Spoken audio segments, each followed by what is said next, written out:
So my first question to you will be is, as you know that BMI is very popular. So what is the role of BMI? Do you think it should be a poor concern that we revolve around when checking our body parameters? So BMI repair, see, it's nothing but the mass of your height and your weight. So it is not telling you whether the person is healthy or in the sense, if I see, suppose the BMI is 80, that will give me a perception that, okay, this person is slim. But when I see the BMI 33 or 35, that gives you perception that the person is obese. So that is the mass which is it is giving me. So when I am just getting a patient saying that, okay, the BMI is 35, I have the preconceived notion, okay, this person is going to be obese. But now, when I add the other parameters to it, means when I am checking the body fat or muscle along with your BMI or your water weight along with your BMI, I get to know, suppose I have a bodybuilder or an athlete visiting me. In that case, if the BMI is 38, if I see the normal BMI without considering these parameters, the person should be obese. But now when I am seeing the body composition report with it, where I am seeing the muscle mass is good, the fat mass is say about 15%. Right. So now my entire perception is changed. Now this person is tall, it's muscular, at the very same time the person is fit. Correct. But when I'm just seeing the BMI, I don't get this. Whereas on the contrary, when I get a person who is having a BMI of 22, which is a normal BMI, but I get a body fat of 40%. So now, two different things, right? Yeah. So that's how it is. It basically revolves around the whole concept where you don't just check BMI, but you also check the physiology of the person. Exactly. The composition to compose it. Yes. So according to you, what is the distribution of this composition and how should we screen? So while screening, there are various ways to screen the body composition. The easiest way which anyone can do is the skin fold caliper. All nutritionists are taught in the colleges how to do skin fold. But if it is not practiced properly, then there are chances of error. Like the pinch is not taken properly. The person is either too obese or too lean. So in that cases, skin fold cannot be done because it's a amazing marble to give you body fat. That's first. Correct. Second marker which you can do in your prelim is the arm circumference, the waist circumference, thigh circumference, which is easy to generally done in OSRE. But now standardizing that is a task. So today, suppose I am sitting in my clinic, I ask one sister to do the dex, do the circumference. Tomorrow the sister is on leave, third sister comes and do it. Again I get a chance of error. So this errors comes with the easiest way which I could think of where we could do it with a machine was the BIA technique, that is bioelectrical impedance analysis, which gives us this body composition analysis. So in this body composition analysis, we get various components of your body. First is your total body water, which comprises of your intracellular water, extracellular water. It also comprises of your proteins. Now, proteins are the proof proteins present in your body. Now, when I add muscles to it, if I have to say muscles, so it is nothing but your intracellular water and your protein. Correct. So that's what will give you the Ebola, the muscle. Yeah. Then I add the bone minerals to it. Correct. Then it will give me fat-free mass. Okay. So now if I have to check the weight, I need to add the fat mass to it. So fat-free mass plus the fat mass gives you body weight. So that's how your body is made up of.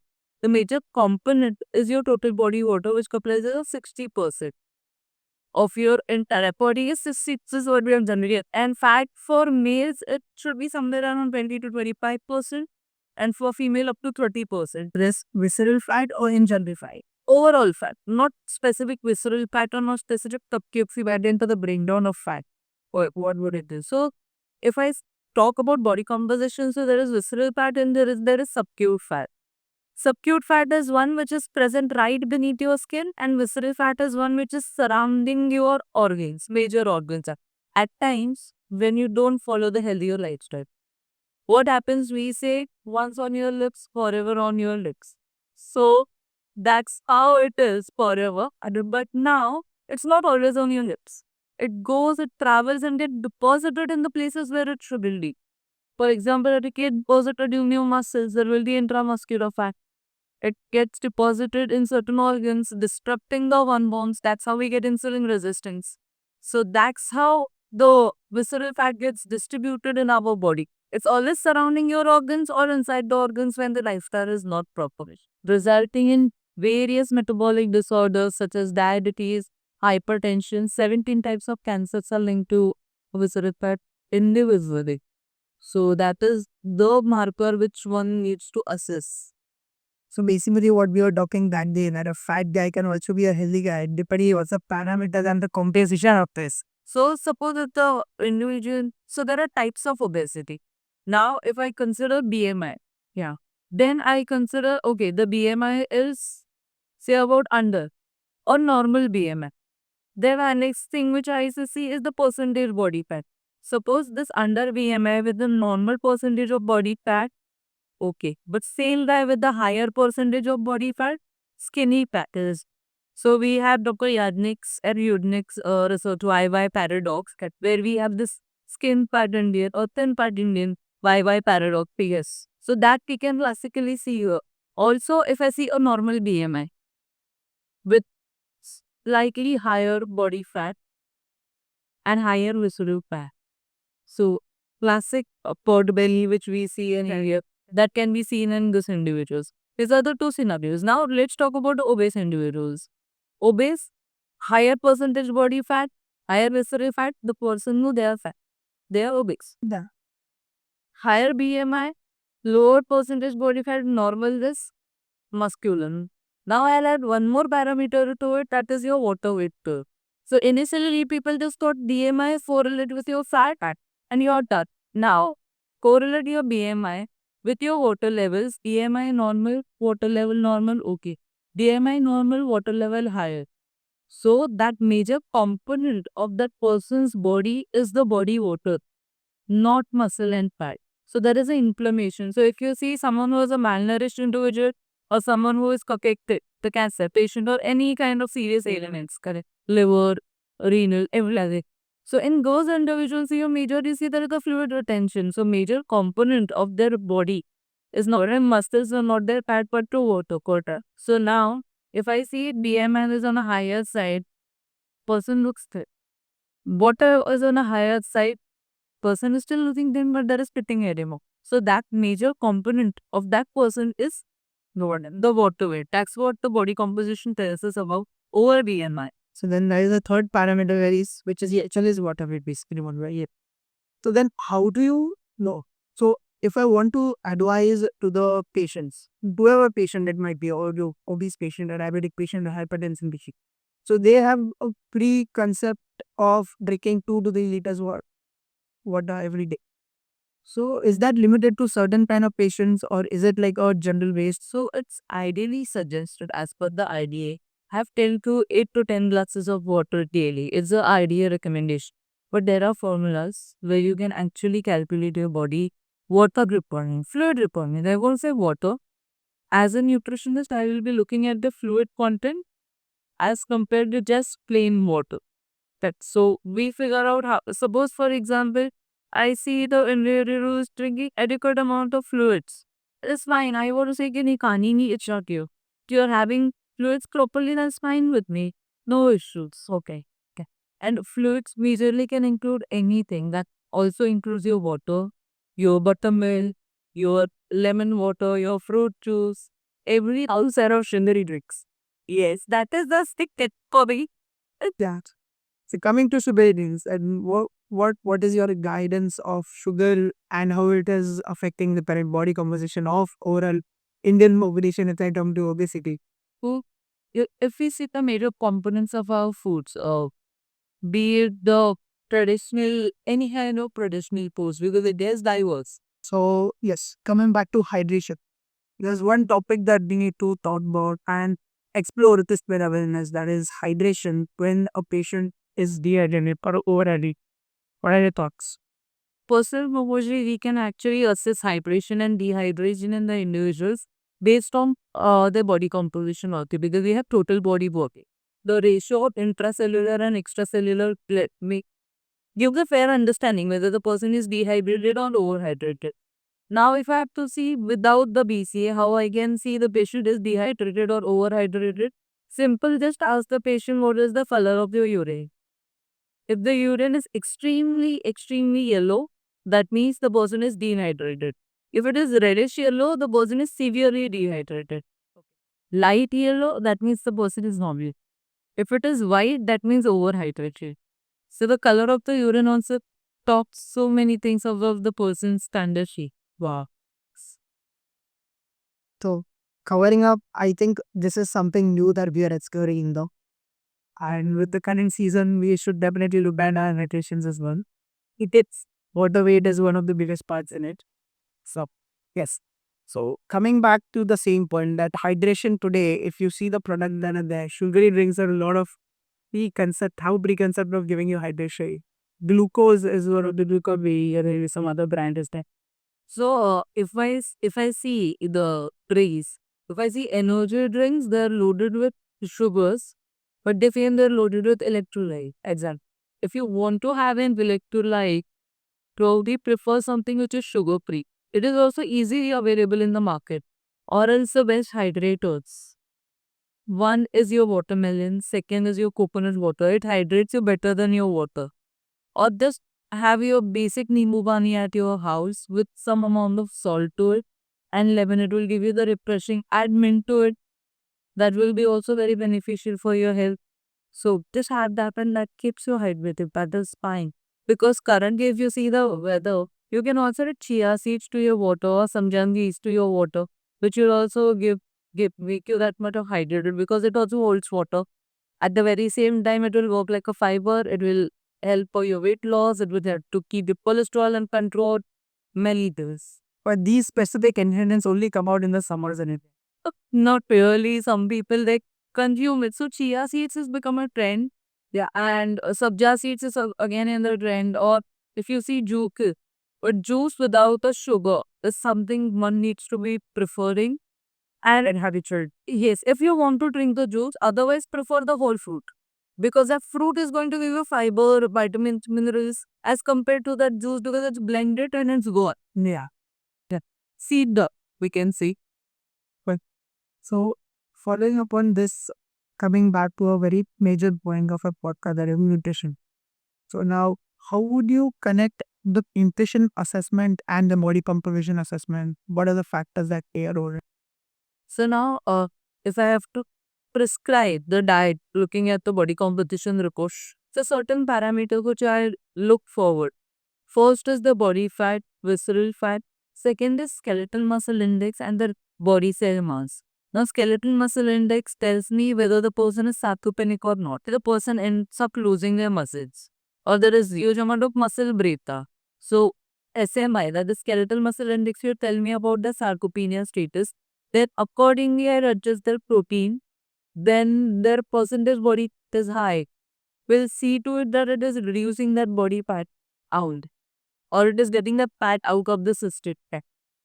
Carbs will be adjusted accordingly. Whether should I get them more amount of complex or combination of simple to complex, more amount of fruits and vegetables to this person. So accordingly, the diet will be planned looking at their composition. If the person is dehydrated, then I'll probably add on more fluids to the diet. To a certain people, they don't like to drink water because I don't like the taste of water. So in such cases, probably a vegetable soup or vegetable broth does wonder to the individual and they love it. Or adding some of the other spices to your water.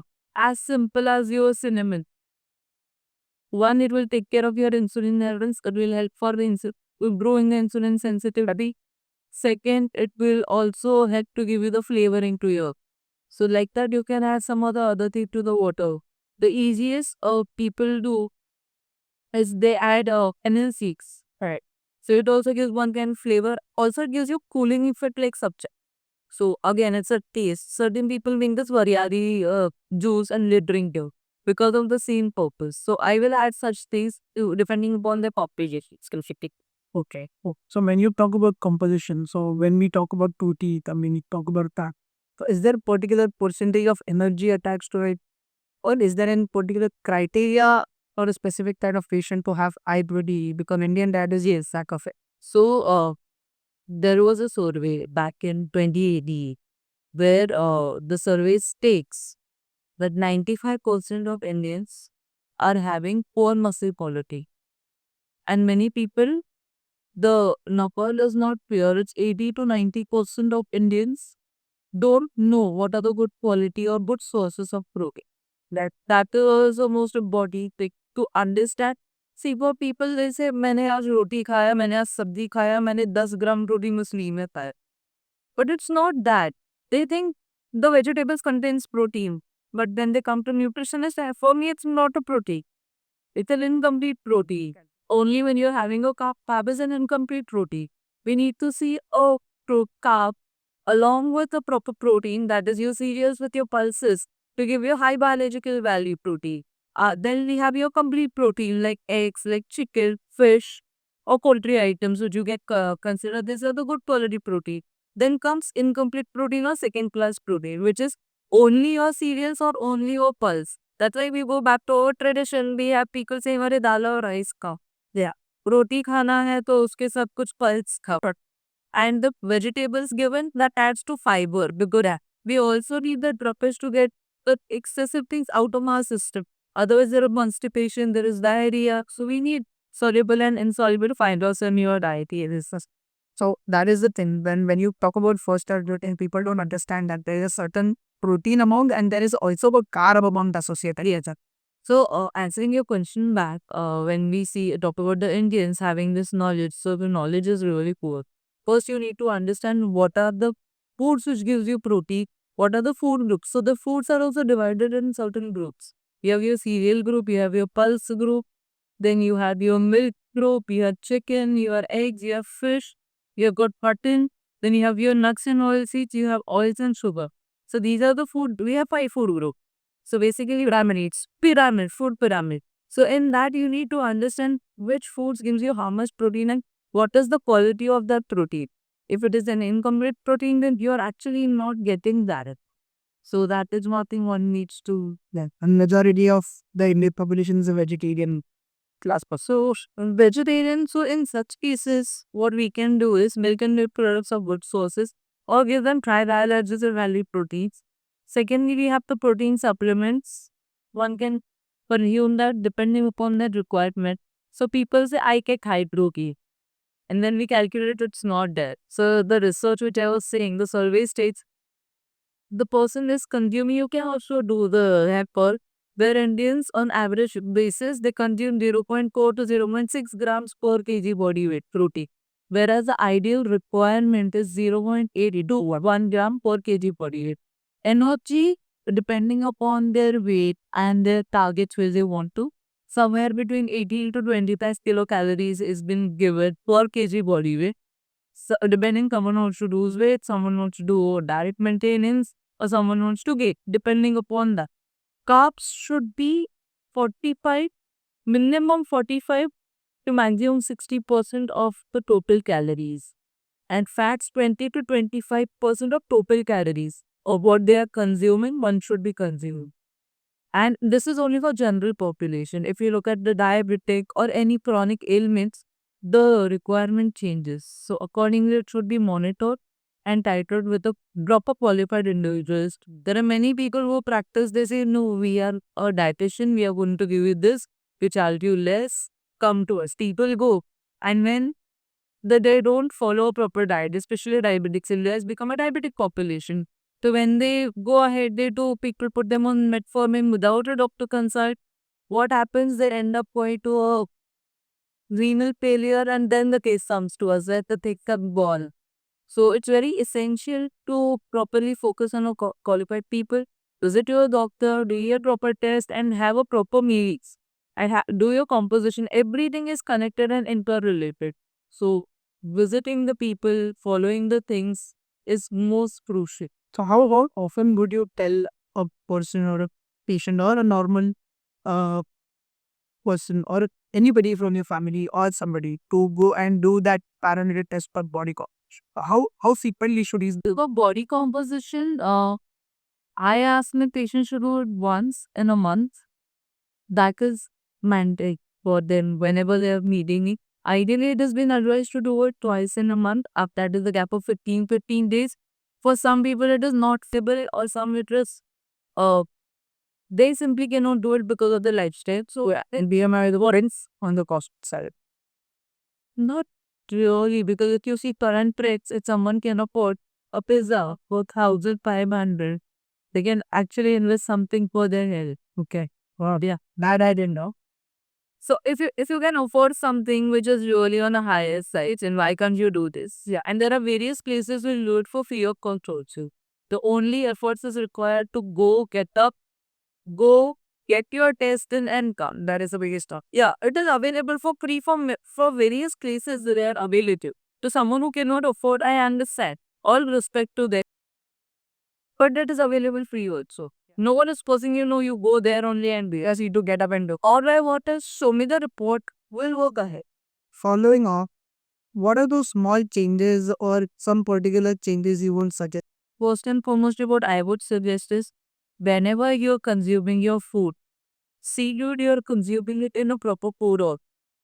Start with your proteins, followed by your fiber. There is also a concept called as fat first. So consume your fat first. That is also fine. Now this fat is not necessarily the ghee or something. It is as simple as your dry fruits. Why? Okay. That- As simple as your dry fruits, such as almonds, walnuts, Brazilian nuts, if the person is having the thyroid. Then have your rest day.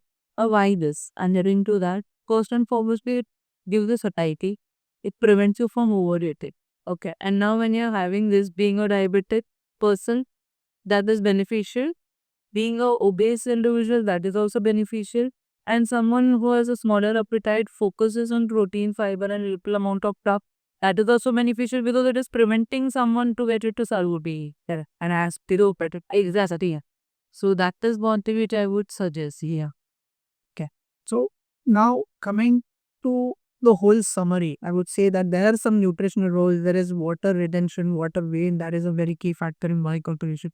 Any other current research update you would like to share with us?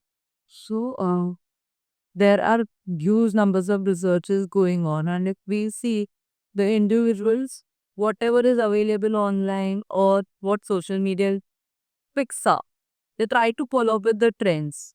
So of lately, there was a influencer who passed away, unfortunately.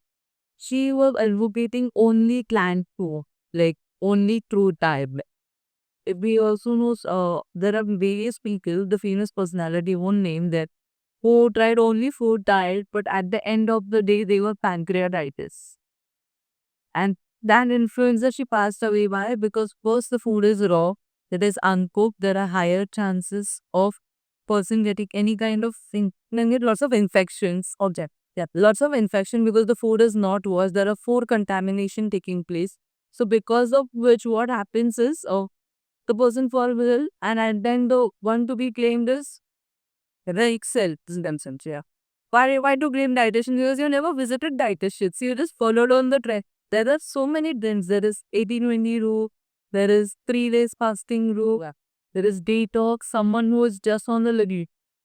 Keto is one. Intermittent fasting. But remember, it doesn't fruits every year. Do it with the proper guidance for shorter duration, not for a longer duration. And keep checking the parameters. That is the Exactly. So, see, doing your cribs good, do your blood test also along with it, along with your BCA. That gives you much more authentic reports of the individuals, making you understand, okay, this is the thing, and it is correlating with your blood. I am not going to ask person, Arey, do your blood report every month. At least do it once in a year or twice in a year for a diabetic. So we can prevent things, or if not prevent, we can at least control it. So that's why it's very essential to focus on all aspects, video food, video exercise, video mental wellness. basically help your body to get into that preventive zone. prevent their zone, yes. And there are lots of people practicing. If you go to parks or certain gardens, you can actually join with your peers because the society is actually under fear pressure. So when you go to such places, you also find your peers of your age, like-minded people. It helps you. So join the communities. That is also one good option. Yes. So, do you think then for this, when you say that these all changes are required and you shouldn't follow all these myth diets and trend diets that are coming up? So, would you suggest exercises? Would you suggest weight training? Would you suggest cardio based exercise? So there is a common thing to cardio, you'll lose weight. It is not 100% true because when you do cardio, you tend to lose your weight. But you don't lose your fats, you lose your muscles first because you want to lose your weight, right? So be it fat loss, be it water loss, or be it muscle loss, who cares? No. So people with that kind of mentality do cardio to the core and they end up losing weight. But they also complain if I walk for 10 steps, I can fatigue. Why? Because in this process, what they have done is they have lost their muscles, they have lost their water weight, they have gained more amount of fat. So the intramuscular fat, or it was not a healthier fat loss or healthier weight loss, and where they marked back like that. So I give people weight loss. It should be done in a combination of your weight training, your cardio, along with certain type of functioning. So functional workout or circuit training, that is something which needs to be done. Probably a qualified person in that fraternity can give a major inputs over this or throw a brief light over this. I'm just now slightly giving for a guy like me or a younger guy a bit of 30 is okay to have a diet as well as functioning with cardio.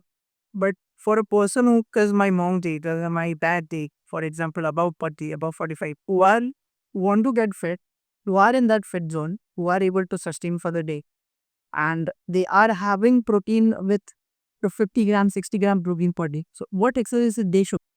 So when I am talking about the elderly population, they should be always doing the exercise which are by the either by the physiotherapist or by the endurance coach. Okay, no one in between. There are certain trainers, fitness trainers. Figure out the trainer who's qualified enough to give that type of workout. Because as aging takes place, there is a knee injury, there are the dip injuries, there are higher chances of fractures, there are weakness. So to avoid any kind of complication further because of weight training or because of circuit training or cardio, it's better to do that sessions under supervision. So now tomorrow if you want to do cardio, so probably there is something called as medical gyms. Yeah, which should be preferred because they will be checking the blood pressure. They will be also monitoring it because we have seen there are people who are doing the cardio and they pass away because the blood pressure shot up and something. So yeah, if it has been monitored in a proper way, then there is nothing like that. So I would suggest whenever they want to do a workout, it should be always monitored by. And do you think yoga is a good option? You all this Brain yoga, breathing exercises, yes. But when you're doing certain types of asana, always under the monitor. Because what happens if the person is trained enough for yoga and doing it, okay. But if someone who is not trained and trying to do it just looking on the YouTube or probably in the social media, then I would say no. Always stay with the top of qualified instructors and then you go ahead with it because until it's not about the money, it's not about anything else, it's about your life. You want a better quality of life, camp for it. That's the scenario. so that I would like that is good amount of information on body composition, I would say. So yeah, thank you so much. Coming to one of your biggest expertise which you are currently working on as we have talked about it a month, that is gut health. So there is 2 3 myths that I wanted to talk about. Is gut health is only about your digestion? Because that is what majority population has been taught or has been born about gut. So gut is a topic which is related everywhere, right? From your skin to your hair to your exercise to your thinking to your any kind of issues. The major problem is your gut. Everything lies in your gut. So That is not only related to digestion, but that is also about the microbes staying inside the microbiota of your gut. Yeah, plays a major role in regulation of all this. So digestion is one of the aspect of gut. It is not gut is equal to digestion. Gut and digestion. Digestion is one of the aspect what gut does. Yantas, correct. Because there is a lot of people who think that यार अरे वक्त पे खराब है, acidity हो रहा है, okay चलो let have some हो गया वैसे ही probiotic or probiotic and then that will solve out to show. people talk, they just pop it Rantac, they take pan potty, left, right, center, without even a doctor's prescription. और jealousy ले लो, इनो ले लो, हो गया. And the advertisements play such a major role in this that okay, It's a be bombarded for last 20 years. Yeah. so people they don't know cares, especially if they want to ask for noodles, they'll ask for Maggi. Correct. So that type of marketing has penetrated the mind so much, and they don't know what is the real thing. It's an antacid or it's a noodle. Correct.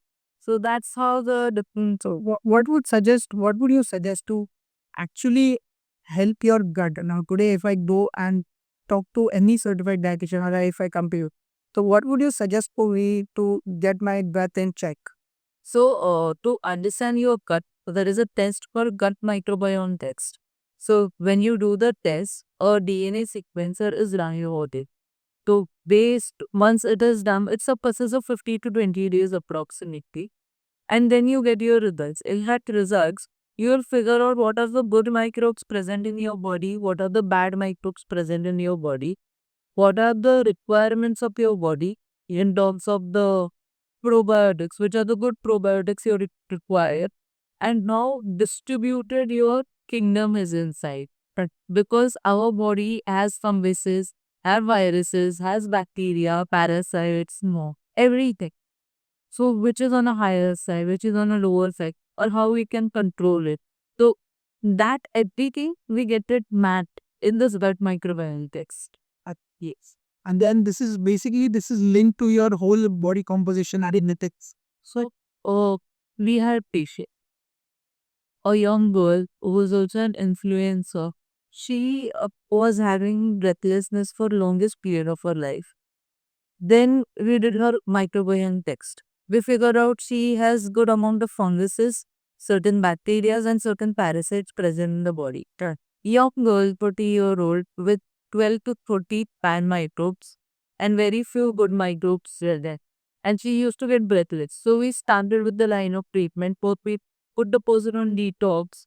Then we started giving the probiotics. Then we started to copulate the cup. And when we repeated the test, we just had two funguses remaining. One fungus and one parasite was remaining. The rest all was born.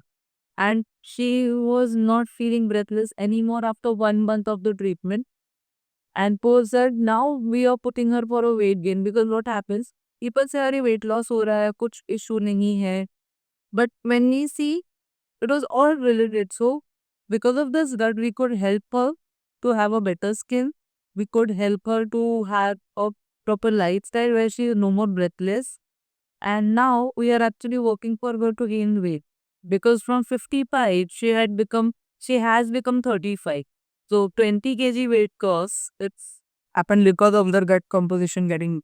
and plus the medication because no one is looking at the gut angle. So when you go and when you have antibiotics, it flushes out the good microbes also. Correct. And it's very essential to understand what type of diet suits you here. The suppose if the person is more prone for ideas, that is inflammatory bowel disease or inhibit bowel etc., then you need to have the food which is low FODMAP. You need to have the antihistamine diet. So you will not have any kind of reaction on your skin. So that is not only related to digestion but to other aspects of your body itself. So how does fiber live? The fiber plays a major role, to be very honest, because one, fiber also helps to arrest diarrhea. It also helps to ease out constipation. It plays a dual role, but it's upon the way you take it. Now, if I am taking a soluble fiber, it will add the roughish to the stools. When I'm taking insoluble fiber along with your buttermilk or insoluble fiber along with the pod, it will help to arrest your diarrhea. So it is playing the dual role in the body, and the type of fiber is also equally important in our play. So I get many people coming to me. I have occasionally, rather it's very interesting case I'll share with you. A 8-year-old boy came to our clinic. He was severely constipated, 25 days didn't pass motion. And then we gave him hydrocolone therapy, still didn't pass motion. So we started him on probiotics. On day 15, so totally the days of 40, after 45 days, we started passing his motions. When it is X-ray, there was full-on prolapse.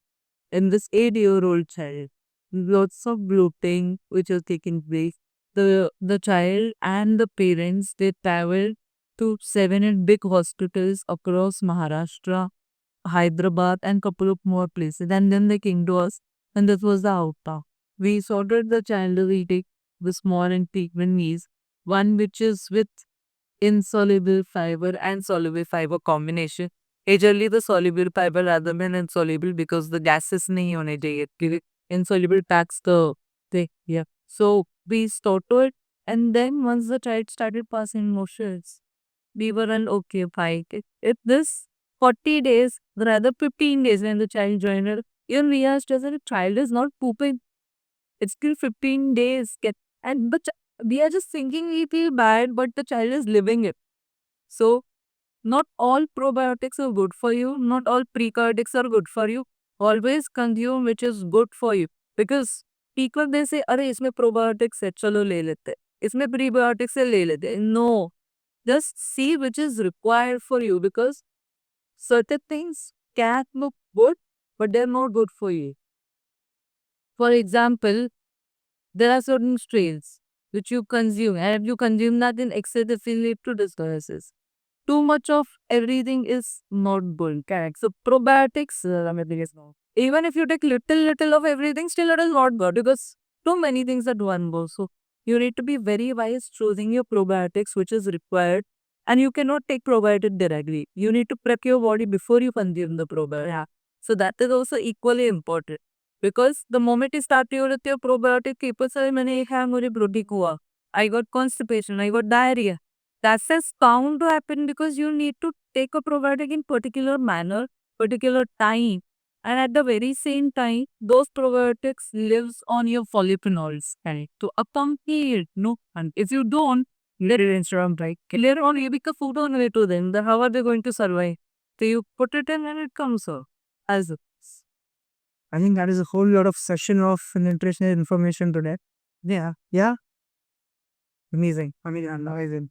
So I think then we've covered a lot in terms of body composition, in terms of gut, in terms of nutrition. The one I would like to ask you, is there anything that you would suggest for from a 5-year-old kid to a 60-year-old kid? That is one ingredient. And I ask this question to everyone, that one particular ingredient you would suggest for them to add in their diet every day. have your breaks or probably add pellets to your day. Add a courage with me. Yes. That is everything in a nutshell. You give all your prebiotics to the person. Probiotics are already present in your gut. You give them the good food. So adding colors to your plate is the biggest thing that you Biggest thing because if you see the plates are always monotonous. Chapati brown color ki, sabzi brown color ki or red color ki, chawal white color, and dal is yellow color. But change your sabzis, have fruits, have vegetables. You are getting fibers, you're getting good quality polyphenols, you're getting good kind of prebiotic. So now we had winter season. Beetroot khanji was easiest prebiotic you can ever take. और hardly उसको कितना 5 minute लगता है बनाते हैं. So people can take that. Just add a drink it. You give it. But it's winters. You can also make good kind of kanjis and you can have it. It is again a drink. It is a prebiotic and it is keeping you hydrated also. So there are many things that you can do. But the one crucial thing is have your plate colored and take your supplements or type. That is for your vitamin D, your B complexes and everything. It is not available in it on daily basis. No. always already go to a registered or a clinical dietitian and check your parameters before trying any trend. Yeah, these. Most crucial and also for your exercise visit a qualified person, not any random person, because It's very essential that you have been monitored under the right pants. Not any right. Amazing, amazing, amazing session. And thanks so much. Thank you so much.